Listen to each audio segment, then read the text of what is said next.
Well, I wasn't going to do many more of these videos about this, Gary, but after your last one, and you were so enthusiastic about what I was saying and doing, I thought I'd carry on just for you. Yeah. If we got two pendulums and we wanted to raise them up to different heights to get different velocities, and we wanted them to collide at bottom dead centre, say, or the lowest point in gravity, and they were in different positions. So we wanted the one nearest me at one height and the one furthest away at 4 heights, double the speed, and we wanted to release. No, how would we know when to release them so that they would collide at bottom dead centre? Well, it's very simple. I'm moving that one further up, and what you do is very simple. You release them at exactly the same time, and they collide at bottom dead centre. And it doesn't matter where you do it from, whether this one's right up there and this one's down the bottom, or this one's right up there and down the bottom. Wherever you do it, release them at the same time and they collide bottom dead centre.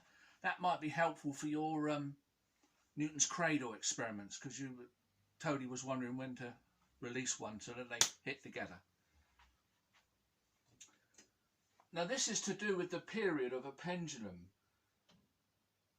which is always the same, no matter what the weight of the bob. The frequency is always the same if the length stays the same. If you change the length, the frequency alters. So because these two have got the same length and the same weight, wherever we set them off from, whatever position, whatever height, they'll collide at the lowest point of gravity at the bottom. Now this has some significance in what I was saying in my video, which of course you missed the point completely. What was I saying? Let me just think a minute. My brain's gone dead. Oh yeah, I was saying if I release this at one height, or I release it at 4 heights, makes no difference when it's falling to the time it's falling in gravity. They're both exactly the same. And I got you there. That was another moment for your 4 times the height, 2 times the velocity, despite all your protestations and attacks. So if I release it from there, or release it from up here, take the same time to get to the bottom, as we just proved with the pendulums colliding.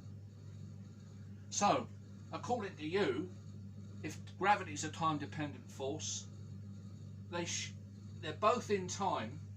If I released it from there, or released it from there, they're both in gravity the same amount of time. They both got the same weight, so they both should have the same force, shouldn't they? Well, of course they bloody don't, do they? This one, the higher it is, got a lot more force. But it's the same time in gravity falling.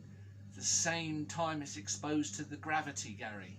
Here, there, doesn't matter, same time. Get it? Right. You can have that for free. Next little thing you say. Say the end of my stick is a person. These weights are a cloud of rain.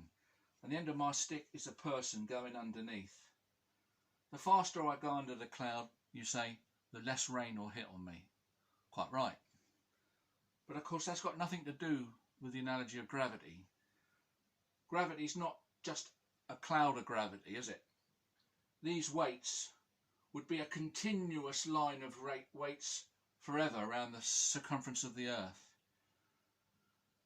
So although I'll go very quickly in a second, I do a lot more distance in that second. I'm continually in the stream of gravity. I'm continually in the rain, if you like. So although I'm travelling further, I never get out of the rain, I just run into more rain. So your analogy of going quickly past the rain cloud falls down when we realise that the gravity is not a cloud, it's a continual circumference of gravity, and the faster we move around the Earth, if we do 2 laps of the Earth in a second, or 10 laps of the Earth in a second, or a quarter of a lap of the Earth in a second, we're still into gravity all the time, and we collect the same gravity no matter how fast we go. Hey up, you bugger. Up you bloody learnt something, you daft twat.